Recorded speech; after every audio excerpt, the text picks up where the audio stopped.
Good evening, everybody. I just want to thank you again for your time, your attention. I was pleasantly surprised by my why video that I posted on LinkedIn, created a YouTube channel as well that you'll be able to find the library of all of our videos. And was super, my heart was just warmed by all the DMs that I got, the comments, and I appreciate that. The shares even better. And I was really happy that my first guest tonight is Dan Ahmarani of our Group Benefits. He's actually been a little bit of my coach on this tech side. He'll talk a little bit about his company and really how he separates himself and uses technology to do that. So I think given the quarantine and everything that we've all been shifting and changing into, I think it's appropriate that we open with Dan and his love of technology. So Dan, thanks for joining us tonight. Thanks for having me on. I actually did find it was really nice to see that why video. I thought it was great to, especially during this time, to be putting out that kind of content and maybe creating something of a resource like this. Yeah, and I think it was inspired by other people. It's not a new idea. There's a ton of people that are putting themselves out there, doing interviews, doing podcasts, and it just goes to show you that it's not about the competition. It's about collaboration. And about taking that pie and not like that there's, chase after that one piece of pie and get as much of that pie as possible. It's about us as a community growing that pie so that we all share and grow and thrive together, right? Absolutely. I find especially in today's marketplace, if you want to build something special, it's all about collaboration. You can't build something by yourself. It's just not done today. Yeah. And I think that's where the premise of how we started working together was you very clearly believed in strategic partnerships. So not necessarily people just from your field, but we touched on this in several conversations over the last year and a half, that it's about identifying a gap that your end client is experiencing and then finding ways or finding different solutions to be able to help them out. And that solution is not necessarily one that comes from you or your firm, but possibly from a relationship you have with a partnering or a complementary service, right? With access to information and being able to replace anybody at the speed of a Google search, I think really it's about client experience. Mm-hmm. So I view myself almost like the general contractor in business. I'm in group benefits, but at the same time, I will go bend over backwards for a client and make sure to put them in touch with other professionals that I know without thinking twice, that I know that are quality, because I want them to have that good experience. Yeah, I find it funny that you use that analogy of the general contractor who has plumbers, who has electricians, who has all the different pieces of building a house together, but you're the one that's overseeing that relationship. And actually in wealth management, in my 14 years, that's how we've always seen our position as well in financial planning. So I think, on the financial side of things, like a contractor, or we can say the general practitioner, the GP, the doctor, who he's not the specialist if you have cancer, or he's not the specialist if you have a problem with your feet or your bones, but it has enough general knowledge to help you identify what the problem is so that you can put them in touch with the right specialist, the right one who can solve that specific problem, but at the same time, maintain the general plan of everybody working together. And I guess you being in group insurance, myself working with the tax lawyers, the accountants, the wealth management team, I think more than ever that need for a seamless solution is more important than it used to be because of access to information that our clients have, right? Look, I am in a family business with two brothers. And to me, with the staff and with building the business, every issue that I run into, I think to myself, hey, other people must be dealing with the same thing. What would I want in their shoes? Because on top of my day-to-day business, it's everything that's not in my core business that takes up my time. And I know it's impacting every other business the same way. You're so good at doing your business, but then all the other pieces of noise that are in front of you, it's how do you get through those so that you can focus, right? So I always when there's something that's out of my day to day, I make note of it, I tackle it properly, and then I remember that resource so that I can kind of guide clients that way as well, because I know that I've been there as well. Well, I think that you touch on a very important point, is that empathy, your ability to be able to put yourself in other people's shoes. So in talking about that, you've mentioned to me that you've been more than ever in touch with clients, prospects, and just general everybody in your network, because of everything that's going on with the quarantine and the coronavirus, and how hard it's hitting so many business owners. Share with me a story or two where, it was something that touched you, or something that you felt like, you were able to add value, whether it was through your firm or somebody in your network that you put them in touch with. We've had some cases where temporary layoffs are fairly large right now. With the COVID issue, a lot of businesses are just trying to, stay afloat and have a business when this thing ends. These are really unprecedented times, so people are acting in different ways that they've never thought they would have to act, and going through things they didn't think they'd have to go through. So when this all happened, we kind of got in touch with every single one of our clients. And not just that, we put it on social media, and we put it on LinkedIn, we put like live videos, because we want it to be a resource to more than just our clients, but get in touch with them and try to give them and consolidate all the information. Because look, we have a team, and the team was processing information from 15 different sources at one time, and it was just kind of like rampant, and clients were just lost. The change of information, the change in environment that we've experienced in the last 2 weeks, it's moving at a speed that we're just not accustomed to. And it's hard, like you said, that noise in the market, or that noise in the environment, it's so hard to separate what makes sense from what doesn't, what's applicable and what's not. And I think that's why I wanted to bring you on today. I think there's so much desperation out there, but the purpose of doing or starting this platform was to shed some light on the information that's out there, what options that some of our business owners have, and more importantly, what are solutions? Like what can you do to help them alleviate some of the costs that they have, or come up with maybe some out of the box solutions other than just temporary layoffs?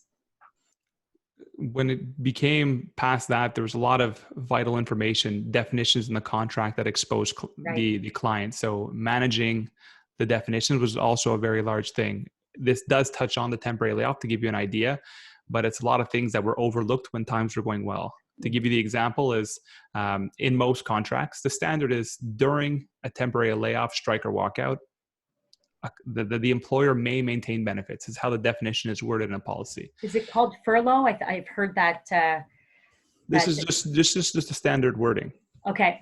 Okay. They list all three things: temporary layoff, strike, walkout. They say they may maintain benefits, but what people don't realize is that may maintain benefits in Quebec actually means must maintain benefits. And a lot of employers were cutting it off completely. They didn't even know to cut it off. They left it in their policy. But now the thing is like, if you were cutting off the benefits for the employees, and the employees were supposed to stay on the benefits because you must maintain benefits because of your contract, and you didn't, well, then the liability falls on the employer and no longer on the insurer. So a lot of things that were initially overlooked kind of get scrutinized. Wow. And then beyond that, the first question was, what else can we do? And if it was, hey, help us, whether it's hire people that are more technical to ramp up these contracts, or to deal with it. And we'd place them with top end recruiters. If it was, to help them find more money, we have a client that we deal a lot with, which was Layton, which was government programs, sales tax recovery, and direct sales tax and all that. They were on the ball and key in going and finding money that was available to them to help them keep operating. So this is a partner that you're working with that helps you to add this extra value beyond just the group benefits? Exactly. Okay. So beyond just the group benefits, like internally, we first ran into them because we were developing our own proprietary software, which, I'll probably touch on a little bit later. Mm-hmm. But the thing was that we got them in there, and beyond just shreds, which is what they helped us with, and the ease business tax credits and things like that, they kind of got involved and explaining to us their full for ability. And that was an interesting thing, because we have a lot of companies that are either in the tech field or the retail field or the aerospace, and they tackle all of them. And every time that I put them in front of somebody, it's they're finding money that was available to them, and it's just great reviews. So in a time like crisis, It's even that much more important. it's all about keeping that cash flow. Yeah, and I think we touched on this in previous conversations. Uh, Companies are bleeding cash in times like now, so of course payroll is tends to be the highest.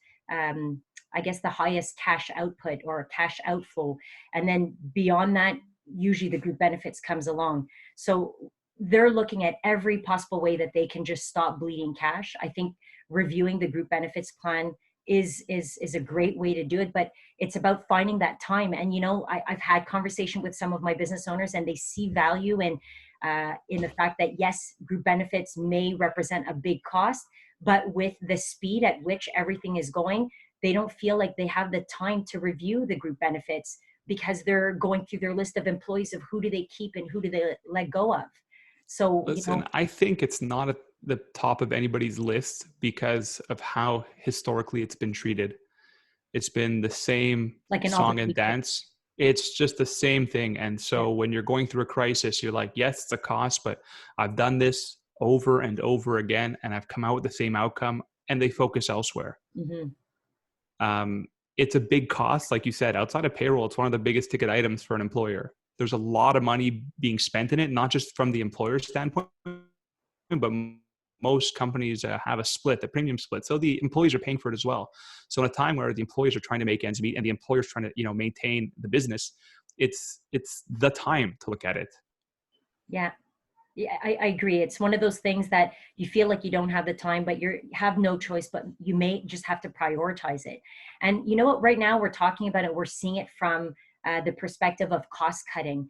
I'd like to, flip that coin, talking about the same thing, but looking at it from the benefit side of it. And I know it's hard during these times, but we have to forward think a little bit and think at the end of this tunnel, what value can these group benefits offer in terms of retaining employment, right? Like the right now, when I say in the past, I'm talking like a couple of weeks ago where the employment rate was so low, then the group benefits was one of the best things to be able to help attract and retain proper staff and the best staff and talented staff. When things are going well, it's about adding. You're bringing in to attract talent. And when things are going, I don't want to say poorly, but when they're in moments like this where it's a little bit scarier, it's also a time to look at solutions inside the plan to make sure that, employees have the proper, mental health, look into the Yes. right coverages so that, they're taking care of them. So you have a healthy employee, Yeah. especially for the ones that are working, that are still going at it for you. They're scared as well. They're concerned about a whole bunch of other issues. So keeping that space clear, it does wonders for everybody. Yeah, I think you touch on a good point because mental health has always been a topic that's gaining more and more importance in our field today. But I think more than ever, coming out of this, there will be some post traumatic experiences, not just for the people who've lost their jobs, but for the ones that have stayed. Because I don't know about you, but where I work, it's my second family, right? So we end up building relationships with people that we're accustomed to seeing on a daily basis. Then all of a sudden they're not there the next day. It changes the dynamic. Um, Absolutely. so and that, while you won't see it right away, long term, you do start to see those effects, or the companies will start to see those effects if they're not investing in the right places, right? I think companies spend so much time just trying to cut, like, going through layoffs, but unfortunately not thinking far enough ahead for when they come out of the layoff situation on how do they, maintain, like you said, the healthiest employees. And what is that comprised of? Is it like the 1-800 number where they have access to therapy sessions by Look, I phone? think right now, things that we're seeing a lot of access to, especially with this quarantine period, is a lot of employee assistance programs. So yes, the EAP, where you call in and they'll put you in touch with any practitioner that you need, whether it's an accountant because you have tax-related issues, or a lawyer, or you're going through a divorce, you have a troubled teen, you have anything that's distracting you. Right now, it's really the coronavirus, maybe family that's abroad, that's a concern. You just don't know how to process a little bit of Aging parents information. if they can't visit, like. Aging parents, sick parents. Yeah. I mean, there's a lot of issues. And then also telemedicine's really, really big right now because the ability to have a doctor via FaceTime and have prescriptions given to you and shipped to you um, brings a lot of people peace during a period like this. Yeah, it's having access to that information, right? And especially, like, I can imagine your clients who've signed up for this telemedicine, the ability for them to be able to see a doctor uh, given the quarantine. Imagine it's something that you know that they don't have COVID, but they certainly don't want to go to any type of clinic or hospital where they might just expose themselves to it, right? So, Exactly. And the nice thing too is all these providers have made access on their platforms a kind of like a system that gives you information for COVID related stuff. okay. So like that's them doing their part. They're really trying to consolidate information and help guide you. If you think somebody has it, you suspect that you might have it, you want to know more about it, they're trying to help give you that information to kind of calm the panic as well. Okay. Well, I'm sure there's some that have sat down with you and wish they signed up. They But still can. tell me like two things, because I do have for clients that have reached out to us about wanting to look at their group plan. I'll be honest with you. There's been, I think, a misconception that the majority of people only want to ask about it when the renewal time comes. Is it like a 1 year contract, a 5 year contract? Is that something you can actually review midway through the contract? So group insurance is something that you can review at any time, whether you just transferred, whether you're 6 months in, whether you're a month in, it doesn't matter. Mhm. The thing with a group insurance plan is it's not like other insurances. It's an evolving type of product. Anything the RAMQ covers, your plan covers. So as drugs get covered by the public sector, your private one covers it overnight. So from 1 year to the next, your plan Has to change. it's had an evolution. Okay. So every time you have a renewal, it's just the anniversary date of your rates. It's nothing else. So there's never a bad time to look at it. People are like, I'm busy, I'll get around to it. The Look, procrastination disease for sure. it's a 5 minute phone call. That phone call, all we need is access to go to your carrier and access the information. And from that information, we work in the background for the next 2 weeks to bring you a proposal and show you what it is that we do. So just to give you a bit of insight in our firm, everything that we've done was a little bit through our, I want to say, dislike for insurance. We were like everybody else. We hate the same nuisances and the hoops that we have to jump through. So when it came to when we first started the firm, we hated how every time you'd call in, you'd get 10 different answers from the same person. Yes, the Really inconsistency is so super frustrating. frustrating. And the turnover. You have a rep and next week you have a Yes. new rep and the week after you have another rep. And it's like, I can never get my business running because I'm always thinking about something else. Hmm. So everyone internally deals with their own service rep internally. We stopped relying on the insurance companies because we can control one more element. Okay. Then we took it a step further and we brought in actuaries. We wanted to validate the underwriting because look, as good as I am in the field, I'm not an actuary. I don't know how to calculate the morbidity tables and go through all the, All it's that not my exciting jam. stuff. It's apparently when I take them to lunch and they tell me all about it, it's super riveting to them, but it's just not mine. Okay. But I nod and I smile during that whole Actuarial period. mathematics. Wow. That's it. And then we have an in-house lawyer and we relook at the definitions because the definitions expose you. And Hmm. so if you have a broker who's kind of operating independently, jack of all trades, master of none, there's a lot of information to go there. Your policy is 190 pages. There's a lot that goes into it. That's And what's beyond, intimidating. what's that? I think that's what's intimidating, like these deep contracts. I think there's that natural tendency to think, oh my gosh, if this is a 190-page contract, uh, they almost only renew when they have to, because the thought of having to go through that, I think, is maybe what scares people from making that investment of time. But it sounds to me like it's not as heavy as most of us perceive it Look, to be. everything is really done on our side. When we go through it, we show up and it's a really clear-cut document. Nothing is skewed. Everything is very transparent to really give you like that apples to apples. You really want to understand what's going on. The goal is to really educate so that you understand the process. And beyond that, when we move forward with somebody, whether you're 2 employees or 20,000 employees, it's really actually the same process in transferring. It's all done electronically. Everything is kind of handled internally.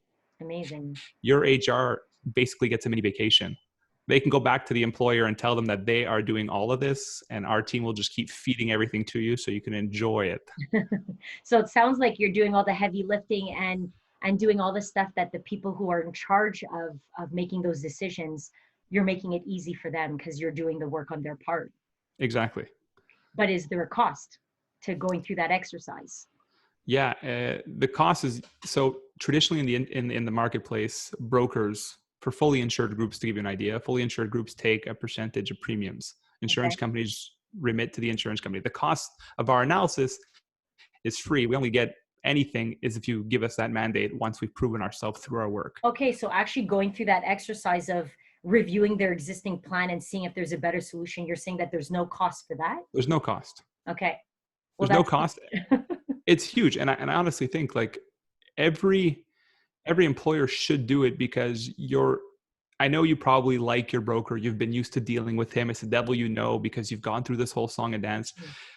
Most plans are not 100% employer funded. You kind of owe it to your employees in the position that you're in, because like I always call it, you're in like the father position for your employees. You owe it to them that they're making sure that they have the best shake because they're funding it too. And a lot of them are not earning what the CEO is earning. So you really want to make sure that they're maximizing what's in their pocket as well, and that they're getting the best coverage and the best benefits for the money they're spending. I think that's such a great point that you bring up, because there is that onus on the employer that they're the ones making the decision about the employees' money that they're putting in. And I think if the employees knew that they're going through these exercises to ensure that they're giving the best value to their family, their work family, that I think that goes such a long way for morale, especially in Yeah. times like these, right? Look, I tell my clients as well. I tell this to everybody. The loyalty is first to the employees, then to the broker. You Okay. owe it to the people who helped you build your business before you ever owe it to one of us. Yeah. Well, that's amazing. So like I want to tie it into pivoting, okay? Because we've talked a lot about how you can help other businesses pivot right now. Here in Quebec, we're such a large percentage of small, medium business. And I think that's a big reason why our government today, if you're looking at where all the bailout money is going, all the economic relief, it's going to support the small, medium business. So that's basically what you've dedicated yourself, regardless of COVID. But obviously you're a business yourself. You're a family owned business. You mentioned with your brother and your dad. How are you having to pivot in this environment? Has COVID, the quarantine, has it affected your business, and how are you guys dealing with it? It's affected our business because it's affected our clients. We've had some clients that, like I said, have had a lot of temporary layoffs and they're going through hard times because their industries have had to shut down. Mm-hmm. And then you had other industries that we're insuring that are blowing up because they're the few businesses that are allowed to operate because they're a necessity and they're just in hyper growth mode. Yeah. So it's not business like usual because you're dealing with two very different extremes. And So there's an emotional side, I think, to it too, right? absolutely, especially when some of the employees that are being, let off temporarily, and they say temporarily, but you never know how long things are going to extend for. You never know what the company is going to be like and the health of the company come back.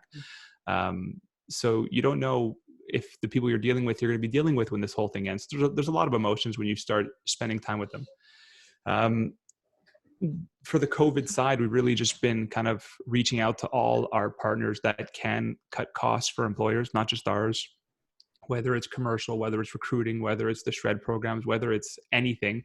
I've been reaching out to all of them and asking them to give me like a commitment or a type of pledge to, not just lowering their costs, but finding solutions for each one of these clients, because the goal is if we can each save 2-3% on every different aspect that's outsourced and contracted out, that we can create a different source of cash flow for these employers. Yeah, it's keeping them afloat, right? We are in a bit that survival mode. And why I wanted to start this platform is I wanted to get out of survival mode and get into thrive mode.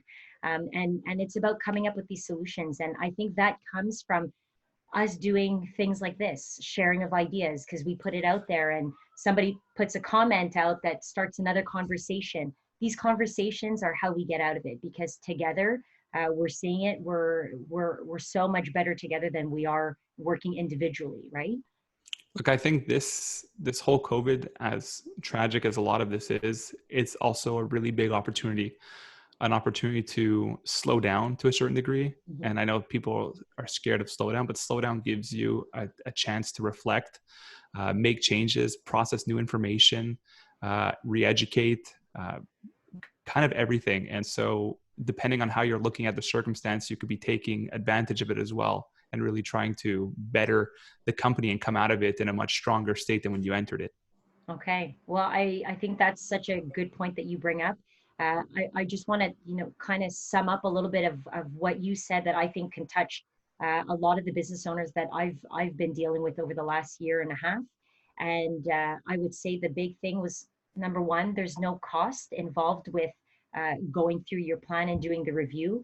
The fact that it's on the employer, it's the onus on the employer to do that as a commitment to their employees who help them build their business to where they are today.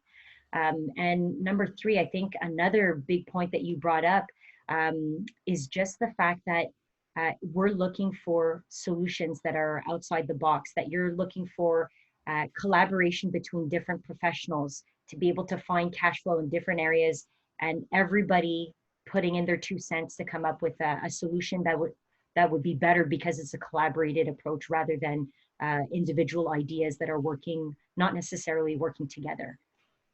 That's a good sum, and I'll give you one little thing that I won't elaborate too far into. I did mention early on that we did have a new technology. I don't want to go and kind of give it all out there. It's You'd have to sit down with proprietary. you virtually. It's a proprietary software that we've spent a lot of time, a lot of money building. There's nothing like it right now in the marketplace. I can assure you that any client or any business out there, this is a more lean process. So if you're looking, if they're searching for ways to find more money without even cutting on the plan, there are ways to do it. Wow. And so I'd encourage people to Reach have out. that conversation and just hear about it, and I'll tell you about it. Okay, I think that's great because that's the perfect finish to our interview tonight. You just mentioned a pivot, something that you've been investing in over the last couple of, I want to say, years, I guess you said, Yeah. and this is the perfect time for that rebirth, that redefining of taking group insurance that not everybody finds exciting or loves to start that conversation, but using this to pivot and redefine your role as a group insurance provider and using technology. I love that. So I'm hoping that we get some new conversations started for you here. And I'd love to ask you back at the end of the tunnel and see how you fared through. And I'd love to hear some victory stories from some of your clients, some existing ones and hopefully some new ones. Thanks, Dan, again for your time tonight. And I appreciate you taking the time out from the kids and the wife, who I'm sure you haven't spent enough time with them these last couple of days. I never see them. No, but I'm thanks a lot for surprised having me on. between your two kids and my four that we haven't had one run into the room. So I'm honestly a little bit surprised. I don't know what they're doing out there to defend this door, but it's holding. I was hoping to see your son. I hear you're training him up to be He's a the little businessman. He's a little yeah, businessman. exactly. Every time he comes in, he sits on this little chair beside me, and if anybody walks in the room, he goes like, He knows the deal. yeah, he tells him, he's like, these, we're listening now. He'll get up and he'll go close the door for me. He's the best. Yeah. Those kids, aren't they exactly why we're doing what we do? Absolutely. Great. Well, thanks again, Dan. I appreciate it. Have a good Thank you. night. You too.